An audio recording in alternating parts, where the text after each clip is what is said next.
আসসালামু আলাইকুম বন্ধুরা, আমি আমির হামজা আবারও আপনাদের কাছে নতুন একটা ভিডিও নিয়ে চলে আসলাম। তো আজকের ভিডিওর টপিক হচ্ছে পুরুষ পেঁপে গাছে কি পেঁপে ধরে কিনা এই সম্পর্কে। তো বন্ধুরা, ভিডিওটা পুরো দেখবেন এবং দেখার পরে যদি ভালো লেগে থাকে তাহলে একটা লাইক দিবেন এবং শেয়ার করে অন্যদের কাছে পৌঁছে দিবেন। তো চলুন ভিডিওটা শুরু করা যাক। তো বন্ধুরা, এই যে একটা পেঁপে গাছ দেখুন, এটা হচ্ছে পুরোপুরি 100% স্ত্রী পেঁপে গাছ। এই ধরনের গাছেই সবসময় পেঁপে ধরে থাকে।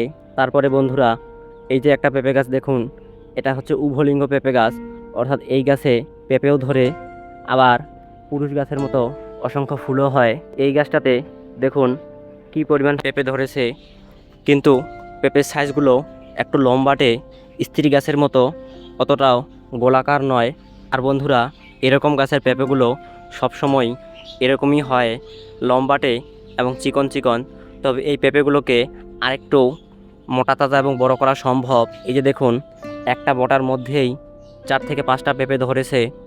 যদি আপনারা পেঁপেগুলো ছোট থাকতেই এখান থেকে 2টা অথবা 3টা পেঁপে ফেলে দেন, তাহলে বাকি 1টা অথবা 2টা পেঁপে থাকলে সেই পেঁপেটা বেশি গাছ থেকে খাদ্য পেত এবং আরও বেশি বড় হতো।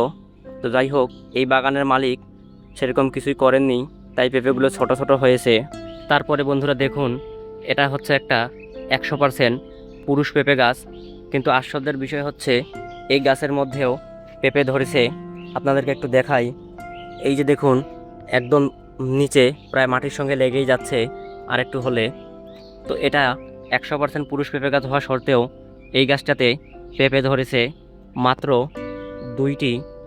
তাহলে এটা থেকে বোঝা যাচ্ছে যে পুরুষ পেঁপে গাছেও পেঁপে ধরে, তবে সংখ্যায় খুবই কম। আর যদি আপনারা বাণিজ্যিকভাবে পেঁপে চাষ করতে চান, তাহলে ওই রকম 100% পুরুষ পেঁপে গাছগুলো বাগানে কয়েকটা রেখে বাকিগুলো কেটে ফেলাই উত্তম। কারণ ওই পেঁপে গাছগুলোতে 2-1টা করে পেঁপে হবে, সেটা দিয়ে পেঁপে চাষাবাদ করে খুব একটা লাভ হবে না। আর আপনাদেরকে পেঁপে লাগানোর আগেই চারা নির্বাচন করতে হবে ভালো, যেন ম্যাক্সিমাম চারা স্ত্রী পেঁপে গাছ হয়। তাহলে আপনারা এই যে দেখুন কত সুন্দর স্ত্রী পেঁপে গাছে পেঁপে ধরেছে, তাহলে আপনারা এরকম পেঁপের ফলন পাবেন ইনশাল্লাহ।